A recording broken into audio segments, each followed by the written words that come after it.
हनुमान जी को भी जुड़ना ही पड़ा, पर्वत से उतर के नीचे आना पड़ा। और जैसे ही आए, नहीं तो भगवान जब यहाँ तक चले आए थे तो पर्वत पे भी चढ़ जाते, वो लोग चढ़ जाते, उनको क्या दिक्कत थी, वो तो चढ़ ही जाते। क्योंकि पर्वत पर चढ़ के उतर के आए हैं। कामदगिर पर चढ़ गए थे कि नहीं? और 11.5 साल चढ़े रहे कामदगिर पर्वत पर। कितने साल चढ़े रहे? 11.5 साल। लेकिन उतर के आए कि नहीं आए? कहाँ गए? ऋषिमुख पर्वत के पास आए, उतर के ही तो आए हैं। चढ़े रहे 11.5 साल, लेकिन फिर भी उतर के आए। तो परमात्मा को तो चढ़ने और उतरने का अभ्यास है। बोलो, भगवान के पास तो चढ़ने और उतरने का अभ्यास है। वो वैकुंठ में रहता, उस ऊंचाई को छोड़ के अयोध्या में आ जाता है। बोलो, आ जाता है कि नहीं? वो वैकुंठ में रहता है, लेकिन ऊंचाई से उतर के आ जाता, मथुरा में आ जाता है, कारागार में पहुंच जाता है। कि भाई उसको उतरने में कोई दिक्कत नहीं है, उसको चढ़ने में भी कोई दिक्कत नहीं है, उसके लिए आश्चर्य नहीं है। लेकिन पाने वाले के जीवन में यह आश्चर्य है कि उसे पर्वत पर नहीं मिला भगवान, पर्वत के नीचे भगवान मिला है। बोलो, मिला है कि नहीं मिला है? इसलिए जो परिक्रमा बनती है पर्वत की, वो ऊंचाई पर नहीं बनती है। परिक्रमा तो नीचे ही होती है कि नियम ही है, तभी मिलेगा भगवान। तो आगे चले बहुर रघुराया, ऋषमुख पर्वत नियराया, तह रह सचिव सहित सुग्रीवा, आवत देख अतुल बल सीवा, अति सभीत कहा सुनि हनुमाना, पुरुष जुगल बल रूप निधाना, अति सभीत कही सुनि हनुमाना। सभीत मानी भय, और कहा हनुमान जी से इधर आओ, नीचे जाओ। खुद ऊपर चढ़ा है, हनुमान जी से कहता नीचे जाओ। अरे तुम क्यों नहीं जा रहा नीचे? क्योंकि ऊपर वाले व्यक्ति को नीचे खतरा लगता है। क्यों भाई, लगता है कि नहीं? और जो ज्यादा ऊंचाई पर पहुंच जाते हैं उन्हें खतरा ही खतरा दिखाई देता, तभी तो सुरक्षा बढ़ा दी जाती। क्यों? और इंसान जब सफल नहीं हो पाता है सुरक्षा में तो कुत्ते भेजे जाते हैं। क्यों भाई? कुत्ते भेजे जाते हैं, इनको आगे भेजो। इसका मतलब है कि इंसान से विश्वास उठ गया, कुत्तों पर विश्वास हो गया। कुत्ता ईमानदारी से बताएगा कि यहाँ खतरा है या नहीं। कुत्ते भेजे जाते हैं।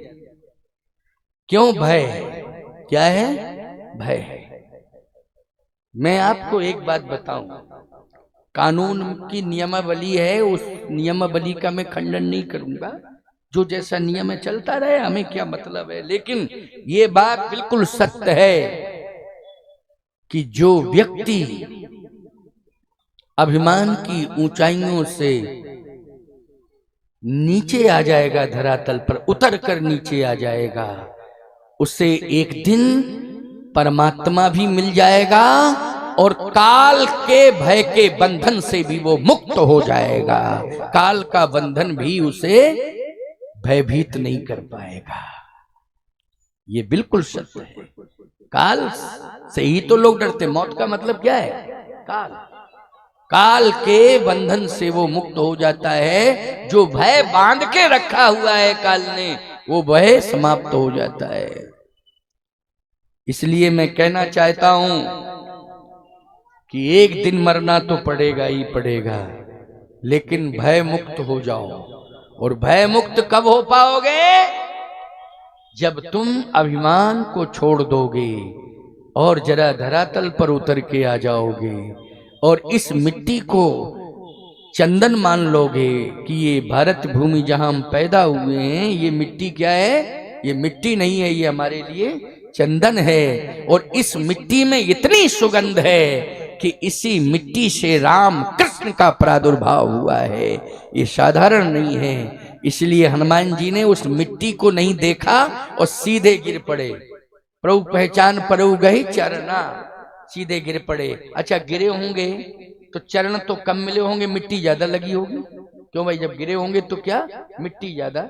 जैसे पाइमाम कह के आप बड़े अच्छे अच्छे वस्त्र पहनते हो, लेकिन जब निष्ठा होती है तो ऐसे ही गिर जाते हो, ये नहीं देखते हो कि हमारे कपड़े कैसे हो रहे हैं, गड़बड़ हो रहे हैं, क्या हो रहे हैं, सीधे गिर जाते हो। इसको कहते हैं कि हमें कपड़ों का भान नहीं है, हमें अपने सम्मान का भान नहीं है, हमें तो गुरुदेव भगवान का ध्यान है, इसलिए हम तो उनके चरणों में पड़े हुए। यही है परमात्मा की प्राप्ति का सुंदर तरीका और उपाय।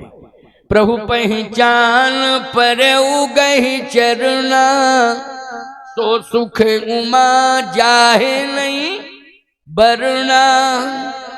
इस सुख का वर्णन भगवान शंकर कहते हैं पार्वती मैं तो नहीं कर पा रहा, अद्भुत सुख मिल रहा है। भगवान ने कहा अरे हटो हटो हटो, क्या बात है, पैर क्यों पकड़ रहे हो? हनुमान जी ने कहा इसलिए पकड़ रहा हूं कि इन्हीं पैरों में हमें थोड़ी जगह चाहिए, वो दे दो। भगवान ने कहा देखो पैरों में जगह नहीं देना चाहता हूं, क्योंकि तुम्हारे भेष को देख करके मुझे ऐसा लगता है कि तुम विप्रवंश अवतंश हो और मैं हूं छत्री, तो मैं पैरों में जगह दूंगा। हनुमान जी ने कहा इसका मतलब ये है कि ओरिजिनल बने रहते तो ठीक ही रहते, ये बनावटी ब्राह्मण बन गए तो गड़बड़ी हो गया। और ये बनाया है सुग्रीव ने, हम तो नहीं बनना चाहते थे, लेकिन उसी ने कहा धरवट रूप देखते जाइए, धरवट रूप देखते जाइए। क्या बतावे, हम नहीं जानते थे कि ऐसा होगा। हनुमान जी ने कहा कि भाड़ में जावे ये मेकअप, हमें भगवान चाहिए। समझ रहे हो कि नहीं? हमें बनावटी ब्राह्मण बन के ना तो सम्मान पाना है और ना हमें संपत्ति पानी है, हम तो वास्तविक स्वरूप में भगवान को प्राप्त करेंगे, भगवान की भक्ति प्राप्त करेंगे, ये बनावटी फनावटी बना करके नहीं। हनुमान जी ने तुरंत, देखो आप आगे लिखा क्या है, निज तन प्रगट निज तन, वानर भेष में जो थे वही भेष बन गया। निज तन प्रगट प्रीत उर छाई, हुआ क्या, तब रघुपति उठाई उरलावा, और निज नैनन जल सींच जुड़ावा। भगवान ने तुरंत हाथों से उठाया और हनुमान जी को हृदय से लगा दिया। लेकिन कब, निज तन प्रगट, वास्तविकता, बनावटी बनकर के कोई भी न रहे, चाहे हम साधु हो ओरिजिनलिटी रहना चाहिए। तुम गृहस्थ हो मर्यादा में रहो, बोलो भाई किस में रहो, मर्यादा की सीमा लांग करके कोई काम न करिए। हम साधु हैं, हम अपनी मर्यादा में रहें, अपनी मर्यादा की सीमा लांग करके कोई कार्य न करें। तो याद रखना महात्मा को भी परमात्मा मिल जाएगा और जीवात्मा को भी परमात्मा मिल जाएगा, इसमें किंचित मात्र भी संशय नहीं है। और बनावटीपन में कुछ भी नहीं रखा है, सब बेकार है। ये बनावटी न तो कभी भी अपने मूल स्वरूप को छिपाना चाहिए और न ही अपनी वास्तविकता को करना चाहिए। समझ गए हो कि नहीं? आजकल हम तो बहुत खूबसूरती में इस बात को कह रहे हैं ना, ज्यादा कहने से विस्फोट हो जाता है, हैं? और ये लखनऊ राजधानी है, कल पेपर में आ जाएगा, क्यों भाई, हैं? और गीतापल्ली का ये पार्क जो है तुलसी पार्क है, हैं? और परमिशन भी लेनी पड़ती है, तो नियम है, हैं? परमिशन कहीं रद्द ना कर दी जाए, इस प्रकार से बुलवा रहे हो। नहीं, हमें सबको अपनी मर्यादा में रहना है, संविधान की भी मर्यादा का पालन करना है भाई। संविधान की मर्यादा का भी हम पालन करें और जो कुल खानदान की मर्यादा है उसका भी हम पालन करें।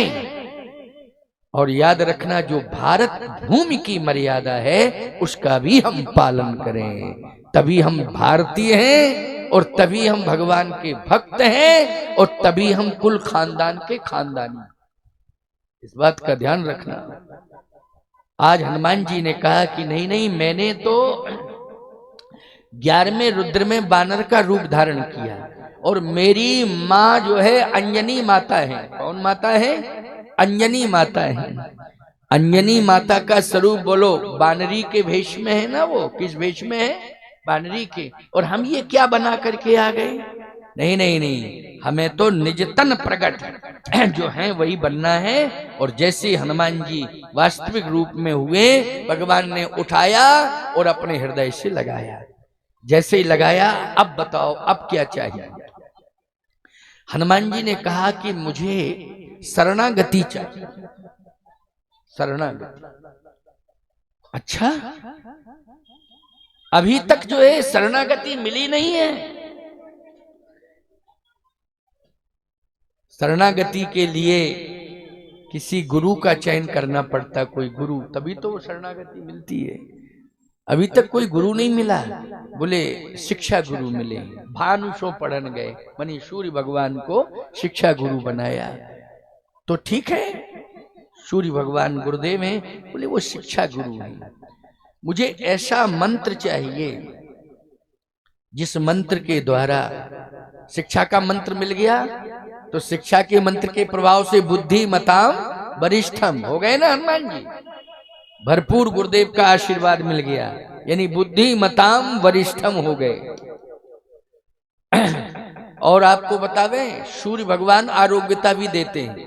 बोलो क्या देते हैं? सूर्य की किरण पड़ती है तो बीमारी दूर होती है। तो हनुमान जी के ऊपर सूर्य भगवान की इतनी बड़ी कृपा हो गई कि नासे रोग हरे सब पीड़ा। सारी पीड़ाएं, सारी बाधाएं, जितने प्रकार के रोग हैं, सारे रोग दूर हो जाते हैं। ये किसकी कृपा से? गुरु की कृपा से। सूर्य में ये क्षमता है। लेकिन हमें ऐसा गुरु चाहिए जिस मंत्र के प्रभाव से लोग तरें। क्या हो? तरें। क्योंकि जो सदा निरोगी रहते हैं, मरते वो भी हैं। रोगी भी मरते हैं लेकिन निरोगी भी मरते हैं। तो मरते तो हैं लेकिन मुक्ति मिलनी चाहिए। क्या मिलनी चाहिए? मुक्ति। और मुक्ति जो है बिना तारक मंत्र से के बिना नहीं मिल सकती है। कौन सा मंत्र चाहिए? तारक मंत्र। तो तारक मंत्र तो आपके द्वारा लेंगे। भगवान ने कहा ऐसा है कि तुम सबको तार दोगे, जो जितने मरेंगे उन सब करेंगे, लेकिन संसार में तुम ही ऐसे होगे कि किसी भी युग में तुम्हारी मृत्यु होगी ही नहीं, अमर देवता के रूप में पूजे जाओगे। क्यों भाई? हनुमान जी क्या है? अमर हैं, सबको तार देते हैं, लेकिन स्वयं क्या है? अमर हैं, अमृत को प्राप्त हैं। लेकिन किसने दिया, कैसे अमर हुए? अब सुनो जरा। तारक मंत्र हनुमान जी ने श्री राम जी से लिया। भगवान ने कहा चलो कोई बात नहीं, लेकिन शर्त है हमारी। शर्त है। हनुमान जी ने कहा हर शर्त को मानूंगा। आप तो ये मुझे आश्वासन दे दो, दे ही नहीं दो, मंत्र दे दो, सीधी सी बात। आश्वासन नहीं, मंत्र दे दो आप तो, मैं हर आश्वासन को मानूंगा और हर आदेश का पालन करूंगा। भगवान ने कहा कि मैं एक ही बात कह रहा हूं, उसको सुन लो। हनुमान जी ने कहा प्रभु सुनाइए। जहां भी तुम्हारी दृष्टि पड़े उसमें मेरा दर्शन करना। जहां भी दृष्टि पड़े उसमें मेरा दर्शन करना। ठीक है प्रभु, करूंगा। लेकिन एक बात आपको बतावें, कोई मैला कुचैला है या अंदर गंदगी भरी पड़ी है, बाहर की गंदगी नहीं, अंदर गंदगी भरी पड़ी है, तो हनुमान जी ने कहा उसको क्या समझूंगा मैं? आपका ही स्वरूप देखूं, आप ही कोई समझूं कि आप ही हैं, इसके बारे में बताइए। भगवान ने कहा कि ठीक से सुन लो पहले मेरी बात को। आप सब जानते हो, सुबह सुबह जाते हो, ईमानदारी के साथ बताओ, जिस मंदिर में जाते हो अगर वहां पुजारी नहीं है तो मंदिर के अंदर की गंदगी को आप ही को साफ करना पड़ता है कि नहीं करना पड़ता है? कहीं फूल पड़े हैं तो कहीं अगरबत्तियां टूटी फूटी पड़ी हैं, पता नहीं क्या क्या, यहां तक लोग पॉलीथीन छोड़ के भी चले जाते हैं। क्यों भाई? ये क्या है? ये सब कचरा फचड़ा जो पड़ा हुआ है, इसको कौन साफ करता है? जल्दी बोलो। आप साफ करते हैं। साफ करते हैं तब बाद में पूजा करते हैं भगवान की। तो गंदगी तो मंदिर में भी मिलती है। पुजारियों से पूछो, हफ्ते 2 हफ्ते में, महीने 2 महीने में धातु की मूर्तियां हैं तो रगड़ रगड़ के मंजन करता है पुजारी, उनमें भी कालापन आ जाता है। क्या आ जाता है? कालापन आ जाता है, मंजन करना पड़ता है, श्रृंगार पुजारी करता है। समझ रहे हो? हम लोगों के यहाँ तो पाषाण की मूर्ति नहीं, धातु की मूर्तियां भी नहीं। पुजारी क्या करता है भगवान वो, लेकिन क्या कर रहा है? जल्दी बोलो। सफाई कर रहा है। किसकी कर रहा है? भगवान की कर रहा है, भगवान का विग्रह है। और आपको बतावें, मंदिर परिसर में जो भी पड़ा रहता है कूड़ा कचरा, उसको भी साफ किया जाता है। इसलिए हनुमान, मेरा ही दर्शन करना, जिसे देखना। अगर किसी के अंदर विकार है, तुम्हारे पास वो आ गया है या तुम उसके पास पहुंच गए हो, तो मेरी आज्ञा है उसे मेरा ही स्वरूप समझना। इसलिए अंदर जो भी विकार हो, उन संपूर्ण विकारों की सफाई कर देना, ये मेरा आदेश है। परम पवित्र बना देना उसको। क्या बना देना? परम पवित्र बना देना। धन्य है हनुमान जी महाराज को, कितना बड़ा आदेश दिया है भगवान ने। सीधी सी बात यह है कि जो भी हनुमान जी के पास जाएगा, हनुमान जी उसे अस्वीकार नहीं करेंगे, चाहे जितना बड़ा पापी ही क्यों ना हो। ये बिल्कुल मान लेना कि हनुमान जी कभी अस्वीकार नहीं करेंगे, स्वीकार करेंगे। लेकिन भगवान की आज्ञा है कि उस इंसान को तुम भगवान बना देना, बस उसके समस्त विकारों को नष्ट कर देना अपनी वाणी से, अपने प्रभाव से, और उसे निर्मलता प्रदान कर देना। ये मेरी आज्ञा है। बोलो, ये आज्ञा किसने दी है? समस्त जीवों का कल्याण हो, उस जीवों के कल्याण के लिए मैं तुम्हें स्वीकार कर रहा हूं। उन समग्र जीवों का उद्धार हो जावे तुम्हारे माध्यम से, तब मैं इस शर्त के साथ मंत्र दूंगा, वरना मैं मंत्र नहीं दूंगा। हनुमान जी ने कहा, मंत्र दे दो, हम आपकी हर शर्त को स्वीकार कर रहे हैं। अब मंत्र मिल गया। कैसे मिला सुनिए जरा। तब रघुपति उठाई उरलावा,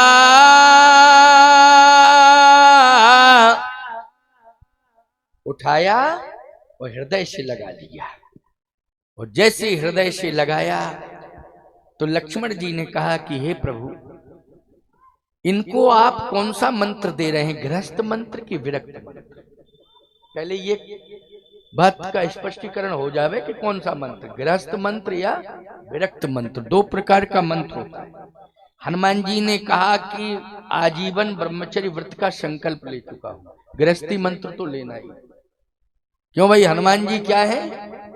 नैष्ठिक ब्रह्मचारी है। बोलो, है कि नहीं हनुमान जी? जितेंद्रियम बुद्धि मता वरिष्ठम, जितेंद्रिय, आजीवन ब्रह्मचर्य व्रत का संकल्प श्री हनुमान जी ने लिया है। और जैसे हनुमान जी ने कहा, प्रभु विरक्त मंत्र चाहिए, लक्ष्मण जी ने कहा विरक्त मंत्र के लिए स्थान ये उपयुक्त नहीं है। विरक्त, देखो गृहस्थ मंत्र तो कहीं ले लो, घर में ले लो, पार्क में ले लो, मोहल्ले में ले लो, जहां मन पड़े वहां गृहस्थ मंत्र मिल सकता है। लेकिन विरक्त मंत्र के लिए नदी का तट हो अथवा देवालय हो, तीर्थ हो, समझ रहे हो कि नहीं? ये विरक्त मंत्र के नियम है लेने के। जैसे हमारे गुरुदेव ने संगम त्रिवेणी तट पर माघ में बसंत पंचमी को मंत्र दिया। उन्होंने घोषणा पहले की थी कि वसंत पंचमी को प्रयाग में त्रिवेणी संगम पर देंगे और साधु संतों के बीच में। माघ में हर वर्ष महात्मा पहुंचते हैं ना, बहुत बड़ा मेला लगता है। कुंभ तो 12 साल में होता है, अर्ध कुंभ 6 साल में होता है, लेकिन कुंभ जैसा ही प्रतिवर्ष मेला लगता है प्रयाग में। प्रयाग तो ऐसी भूमि है, तो शिविर लगता है हमारा, परंपरागत लगता आ रहा है, कई पीढ़ियों से लगता आ रहा है। तो गुरुदेव ने कहा था कि इस बालक को, मैं छोटा सा था उस समय, मुझे पता ही नहीं था मंत्र का क्या मर्म होता, क्या प्रभाव होता है, लेकिन ये कन्फर्म था कि ये बालक जो है आजीवन ब्रह्मचर्य व्रत के साथ रहेगा और ये बाल स्वरूप में ही इसे विरक्त मंत्र मिलेगा। गुरुदेव ने पहचान की थी मेरी, तो पहले से घोषणा की थी कि नहीं, माघ में दूंगा, त्रिवेणी संगम के तट पर दूंगा, संतों के बीच में दूंगा और वसंत पंचमी को दूंगा। सरस्वती जयंती होती है, इसलिए सरस्वती मैया ने भी मुझे स्वीकार कर लिया प्यारे, और त्रिवेणी मैया ने भी मुझे स्वीकार कर लिया, और सदगुरुदेव भगवान ने तो निश्चित रूप से स्वीकार ही किया। तो मुझे मालूम है कि वो परंपरा चली आ रही है, इसलिए उसका निर्वाह होता है। तो यहाँ लक्ष्मण जी ने कहा कि ये स्थान विरक्त मंत्र के लिए उपयुक्त नहीं है। हनुमान जी ने कहा क्यों नहीं है, क्या बात है? लक्ष्मण जी ने कहा इसलिए कि एक ये पंपापुर राज्य है और इसका राजा राक्षस है। क्या है? पंपापुर राज्य है और यहाँ का राजा जो है राक्षस है, कोई धाम तीर्थ तो है नहीं, इसलिए थोड़ा सा इंतजार करो, आगे समुद्र है, समुद्र के तट पर मंत्र मिलेगा। अच्छा बोलो भाई, लंका की यात्रा होगी तो पहले क्या मिलेगा? समुद्र मिलेगा। भगवान ने कहा बहुत अच्छी बात कही, वाह लक्ष्मण तुमने बहुत अच्छी बात कही, समुद्र तो मिलेगा ही, क्योंकि सीता कहाँ पहुंच गई है?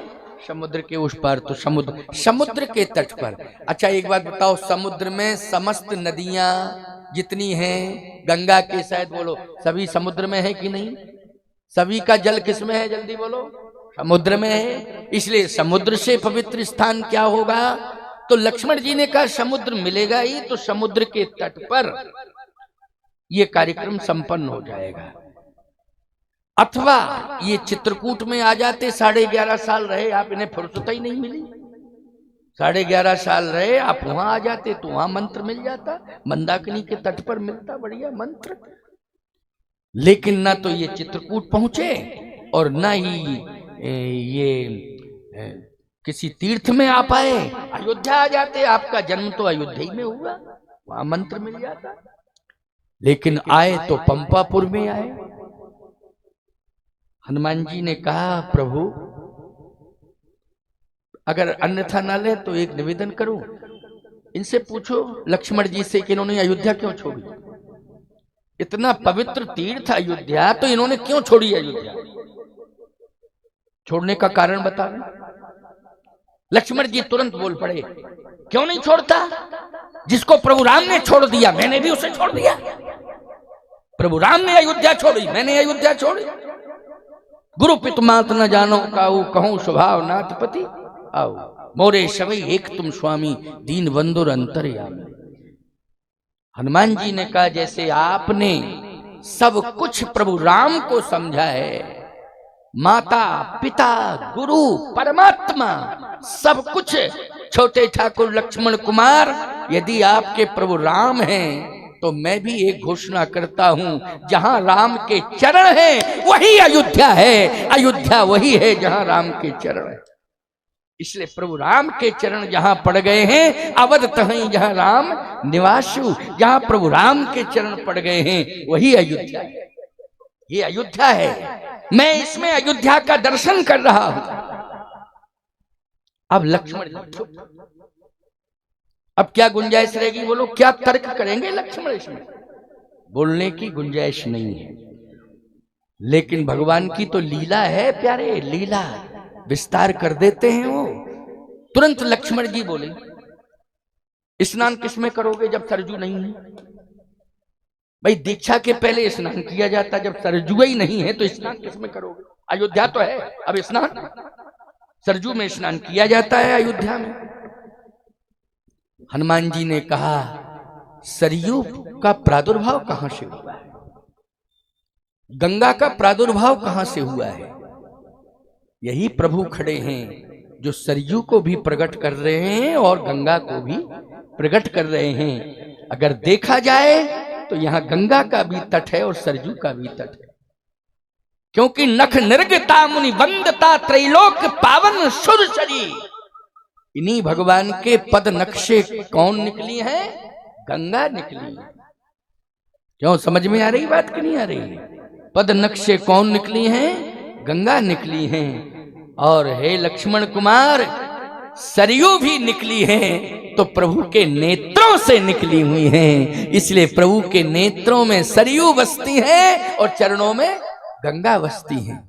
लेकिन प्रकट कैसे होंगी? लक्ष्मण जी ने कहा प्रकट होना चाहिए। स्नान के लिए प्रकट की आवश्यकता है। या तो प्रभु चरणों से गंगा को प्रकट कर दें या प्रभु नेत्रों से सरजू को प्रकट कर दें। तो एक बात आपको बतावें, क्या बात है हनुमान जी की कितनी गहरी सोच है। मैं कहता हूं इतना समर्पण हो जब गुरु के प्रति, तो कहना ही क्या, परमात्मा भी सब कुछ करने के लिए, देने के लिए विवश हो जाएगा। करने के लिए और देने के लिए। यहां देखिए आप कितना सुंदर दृश्य है। भगवान ने कहा सत्य कह रहे हो, नेत्रों में सरयू है और चरणों में गंगा है। बस जैसे ही कहा कि नेत्रों में सरयू है, चरणों में गंगा है, तो भगवान उठा करके हृदय से तो लगा ही चुके थे। और हनुमान जी ने कहा कि चरणों में गंगा है, नेत्रों में सरजू हैं, तो नेत्रों से आंसुओं की धार झरझर झरझर झरझर निकल पड़ी और हनुमान जी के शरीर पर वो आंसुओं की धार पड़ी। उसी में हनुमान जी का सरयू स्नान हो गया। बोलिए सरजू मैया की। बोलो, वो आंसू जो निकले वो आंसू है कि सरजू की धार है? क्या है? सरयू की धार है। झर झर झर आंसू। मैं नहीं कह रहा हूं, मानस का प्रमाण है। तब रघुपति उठाए उरलावा,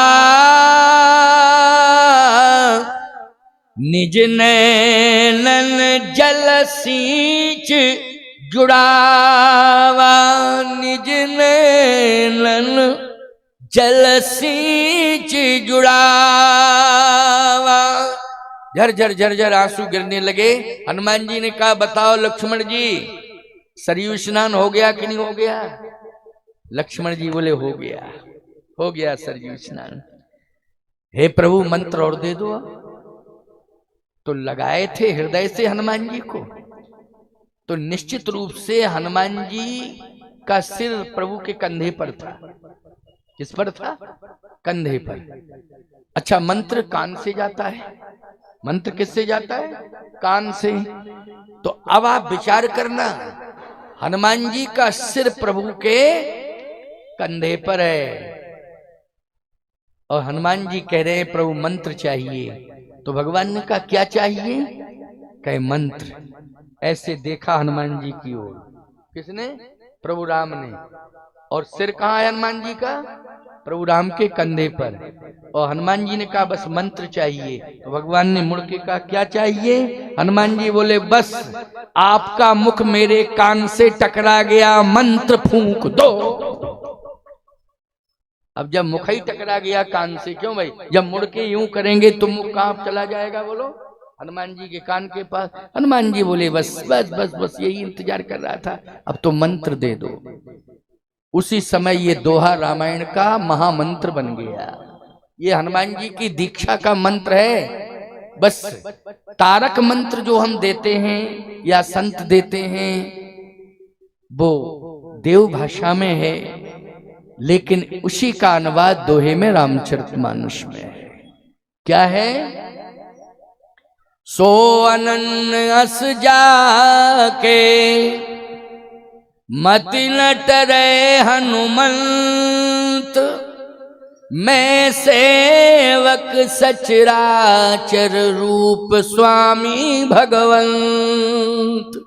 चराचर में जितने भी प्राणी हैं उनमें मेरा वास है, तुम उनको मेरा ही स्वरूप समझना। और जिस तरह से मेरी रक्षा में तुम संकल्प लेके आए हो, वैसे ही समग्र जीवों की रक्षा का दायित्व तुम्हारे हाथों में है। तुम सबकी रक्षा करना, तुम रक्षक काहू को डरना। इसलिए हनुमान जी सबके रक्षक हैं। सबके विकारों को दूर करने का ठेका, जिम्मा हनुमान जी ने ले रखा है। और हनुमान जी प्रत्यक्ष देवता हैं, हनुमान जी अमर देवता हैं। और ऐसा कोई गांव नहीं होगा प्यारे, भारत की तो मैं गारंटी लेता हूं, जिस गांव में छोटे से छोटे गांव में भी हनुमान जी न बैठे हो। शंकर जी और हनुमान जी सभी जगह हैं, क्योंकि अमर देवता के रूप में हैं।